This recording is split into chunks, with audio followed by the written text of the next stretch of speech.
The fifth day, sipurei masios, the 7 battlers, the fifth day. On the fifth day, they were also very happy. And the couple remembered the beggar who was hunchbacked, which they call holier, and they were yearning much. How can the hunchbacked beggar be brought here? For if he was here, for if he were here, it would be a very great joy. And behold, he came and said, I am here. See, I have come to the wedding. Nach nachman, and he fell upon them and hugged them and kissed them. And he said to them, at first I blessed you, that you be like me, and now I give you as a wedding present, that you be like me, and I am not hunchbacked, holier at all. Rather I have such shoulders, which they call plates, which are the aspect of the little holding the much. And I have a consensus on this, for once there was a conversation and story, and the people were boasting in this aspect, that each and every one was boasting that he has this feature of the little holding the much. They were laughing and scoffing at one of them, and the rest that boasted of this aspect of the little holding the much. Their words were accepted, but the little holding the much that I have is greater than them all. For one of them boasted that his brain is the little holding the much, for he bears in his brain thousands and myriads of people with all their needs and all their customs and all their being and movements. The whole entirety he carries in his brain, and thus it is the little holding the much. For his brain carries so many people with their needs, etc. They laughed at him, and said, you are nothing and your people are nothing. One replied and said, I saw such a little holding the much, for once I saw a mountain that had much garbage and filth on it, and it was a novelty by me. From where does so much garbage and filth come to the mountain? There was a man there, there was a man there by the mountain. There was a man there by that mountain. He said, all this is from me, for that man was sitting there by that mountain, and always threw there on that mountain his garbage and secretions from his eating and drinking, and defecated there until through him the garbage and filth multiplied on that mountain. Hence this man is the little holding the much, for through him the garbage multiplied so much. So is the little holding the much of the man mentioned above. Who boasted that his brain holds so many people, etc. And one boasted that he had the aspect of the little holding the much, for he has a piece of land that brings out much fruits, and afterwards when they evaluate the fruits that the country brought out, they see that the country does not hold so much space as the fruits, for it does not have so much space to hold so much fruits. Hence it is the aspect of the little holding the much, and his words found favor, for in truth he is certainly the little holding the much. And one said that he has a very wonderful paradise, paradise, garden, paradise, that has their fruits, etc. And many people and noblemen travel there, for it is a very nice paradise, and in the summer many people and noblemen travel there to tour there. And in truth there is not in the paradise, the garden, so much space that it should hold so many people, and therefore it is the little holding the much. His words also found favor, and one said that his speech was a little holding the much, for he is a master of secret, which they call secretary by a great king. And many people come to him. One comes with praises to the king, one comes with requests, and so on. And certainly it is impossible for the king to hear them all, and I can collect all the words into some few words and tell before the king these few words, and into some few words of mine are included all their praises and requests and all their words in their entirety. Hence my speech is the little holding the much. And one said that his silence is the little holding the much, for he has against him many accusers and very many bad mouthers who slander him very much. And the more they slander, or who slander them very much, and the more they slander and speak ill and accuse him with much gossip, he is silent, and he in his silence resolves it all by being silent alone. For he does some silence, and it is an answer to everything. His silence is the little holding the much. And one said that he is the aspect of the little holding the much, for there is a poor person, and he is well visioned, i.e. blind, and he, i.e. the poor, is very large, and he, i.e. he who was boasting and telling this, is extremely small and leads him. Hence he is the little holding the much, for the blind one could slip and fall, but he sustains him by leading him.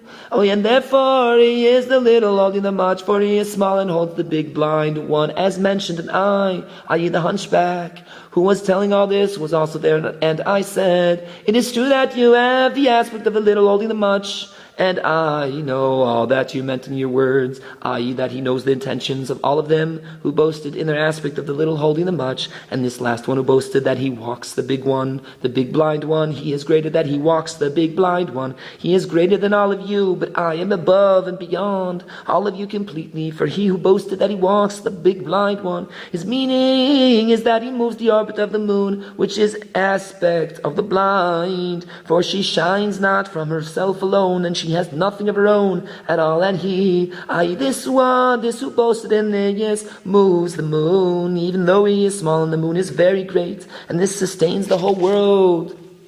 For the world needs the moon, hence he really is an aspect of the little holding the much. But what the aspect of the little holding the much that I have is completely higher than all. And here's the proof. For once there was a group that was investigating the fact that each animal has a particular shade, in which shade it specifically wants to rest in which shade it specifically wants to rest in. And so there is a special shade for each and every animal, because each and every animal chooses for itself some shade, and in that shade specifically it wants to rest there according to the shade specific to it. And likewise there is for each and every fowl a special branch, that in that branch specifically it wants to dwell. And therefore they investigated if they could find such a tree in whose shade all the animals could dwell, that all the animals would choose and desire to dwell in the shade of that tree, and on its branches of that tree all the birds of the sky would dwell. And they discovered that there is such a tree. They wanted to go there to that tree, for the delight that there is there by that tree is immense. For there are found all the fowl and all the animals, and there is no harm from any animal, and all the animals etc. are mixed there, and they all play there. And certainly it is a very wonderful delight to be there by that tree. And they investigated to which direction they would need to go to come to that tree, and there fell a dispute between them regarding this, and there was no decision among them. For there was one said that they needed to go in a certain direction to the east, and this one said to the west, and this one said to here, and this one said to there, etc., until they were not able to decide in which direction they needed to go to come to that tree. A sage came and said to them, why are you investigating into which direction to go to the tree? Investigate first exactly who are the people who can come to that tree, for unto that tree not every man can come, only one who has the traits of the tree. For this tree has 3 roots. One root is faith, and the second is awe, and the third is humility. And truth is the body of the tree, and from there go out branches, and therefore it is impossible to come to the tree, except for one who has in him these traits. And this group mentioned above had between them very great unity, and they did not want to separate from each other, that some of them should go to the tree and some of them should stay behind, for not all of them were fit to come to the tree, for there were not found among them but only some who had in them the traits mentioned above, but the rest did not have in them these traits. So they would have to wait until the remaining men of the group mentioned above would try and toil until there would be in them also the traits mentioned above, in order that they would all be fit to come to the tree. And so they did, and they tried and toiled until they all came to those traits. And then when they all came to those traits mentioned above, then they all came to one mind, and they all agreed on one way, which way to go to the tree. They all went. They walked for some time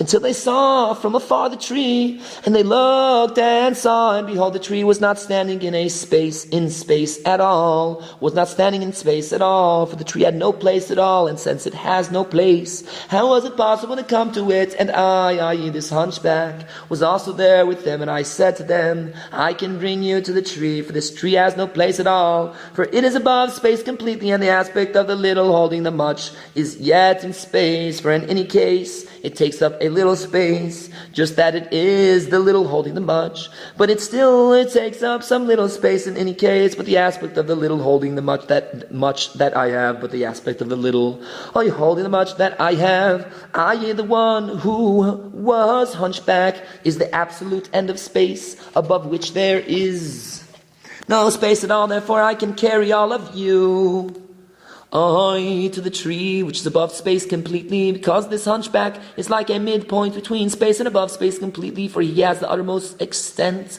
of the little holding the much, which is the actual end of space, above which the word space does not apply at all, above which the word space does not apply at all. For above that point is above space completely, and therefore he can carry them from inside space to the aspect of above space. Understand this, and I took them and I carried them there to the tree, and so I have a consensus that I have the uttermost extent of the little holding the much. This is why he appeared hunchback, for he carries on him much, for he is the little holding the much. And now I give you this as a gift, and now I give you this as a gift, that you be like me. And there was made there a grand celebration and a very great joy 6th day. On the 6th day they were also joyful, and they were yearning, how can the one without hands, be brought here? And behold, he came and said, I am here, behold, I have come to you upon the wedding. And he said to them as before, and he kissed them and said to them, you think that I have defect in my hands? Nanach, I do not have any defect in my hands. I do have power in my hands. Nanach, nachman,